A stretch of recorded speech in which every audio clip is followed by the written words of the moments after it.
February 2025 marked a seismic shift in global diplomacy. In the opulent palaces of Saudi Arabia, a meeting took place that would shake the foundations of post-Cold War alliances.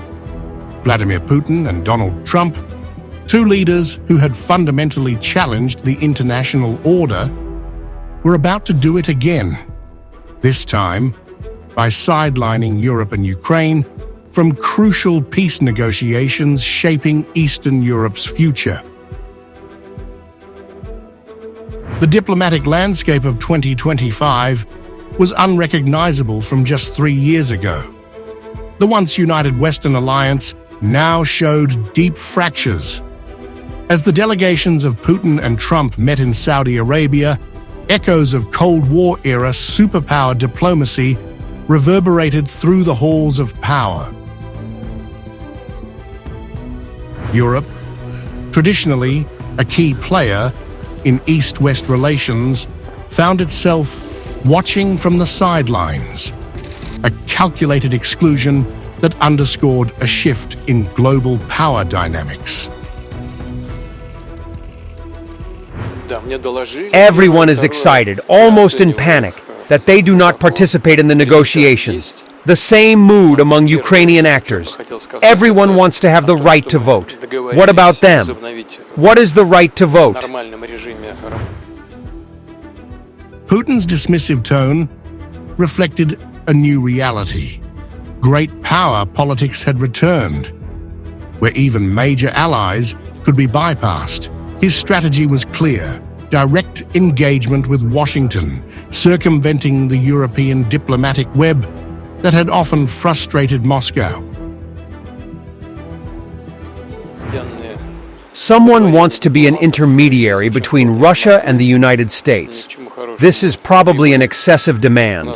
And the most important thing in solving all the very acute issues, including Ukrainian settlement, is that without increasing the level of trust between Russia and the United States, many issues, including the Ukrainian crisis, cannot be resolved. Europe's exclusion didn't happen in isolation. Throughout 2024, relations between European leaders and Trump had deteriorated. Putin seized upon these divisions with characteristic precision. His criticism of European interference in American politics served a dual purpose: flattering Trump, while deepening the divide between the US and its allies. European Union is really out of line. UK is out of line, but I'm sure I think that one can be worked out. But the European Union it's an atrocity, what they've done. The timing made Putin's remarks particularly potent. European economies were struggling under the weight of prolonged military support to Ukraine and soaring energy costs, weakening their diplomatic influence. Trump was once accused of having some special relations with Russia, and that Russia interfered in the elections when he won in his last term as president. Nothing was confirmed. It could not be confirmed because it never happened. But what have we seen in the course of this election campaign? All European leaders, without exception, actually directly interfered in the election process in the United States. For Ukraine, the developments in Saudi Arabia were a diplomatic nightmare. After 3 years of brutal conflict and heavy losses, decisions about their future were being made without them.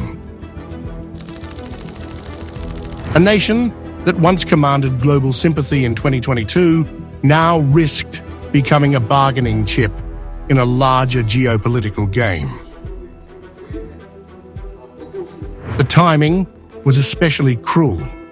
Despite recent battlefield successes, Ukraine's gains held little weight against superpower negotiations. Putin framed Ukraine as responsible for the diplomatic deadlock.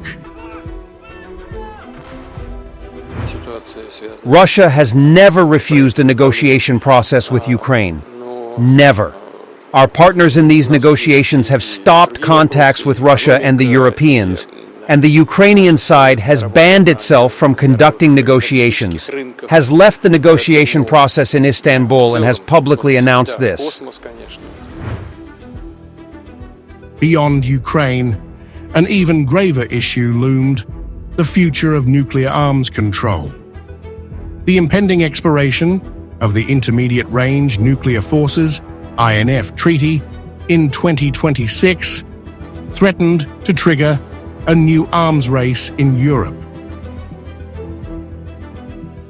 Yet, European nations found themselves excluded from talks that could determine their long-term security. The INF Treaty's expiration signaled a broader unraveling of post-Cold War security agreements. Putin used it as a reminder of Russia's nuclear status and its preference for direct U.S. negotiations. We have such a question as the extension of the INF Treaty. Everyone has forgotten, I guess. Let me remind you that exactly a year later, in February 2026, the INF Treaty ends. Do they want to sit here at the negotiating table and be mediators between Russia and the United States? Well, probably not. The resumption of U.S.-Russia talks wasn't just a diplomatic shift.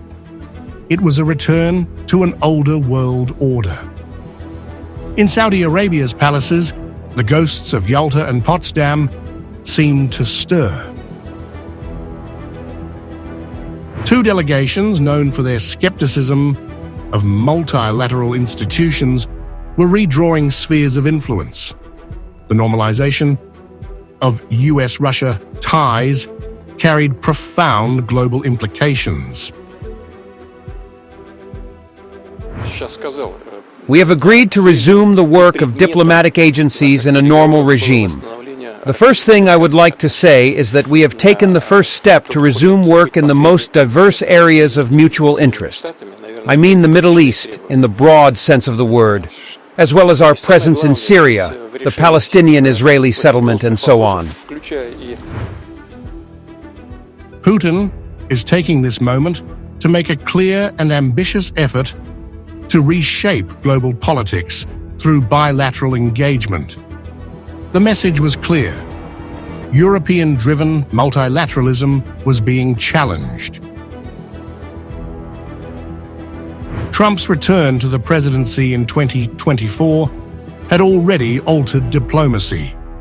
His previous term was marked by skepticism toward alliances and a preference for direct engagement with rivals. Putin's careful depiction of Trump revealed Russia's strategic approach. Instead of overt praise, Putin positioned Trump as a serious negotiator, avoiding past controversies. I am pleased to meet Donald Trump. I think he is pleased too. This can be seen from the nature of our telephone conversation. But we are in a position where it is not enough to meet to have tea or coffee, to sit down and talk about the future. As winter 2025 ended, the world stood at a historic crossroads. The post-Cold War order, built on European integration and US leadership of a united Western alliance, was under strain. In its place, a new system was taking shape, one driven by great power negotiations and bilateral deal-making, sidelining smaller nations. For Europe, the challenge was existential: how to stay relevant in a world where decisions were made without them. For Ukraine, the stakes were even higher. Its very survival depended on choices made in its absence.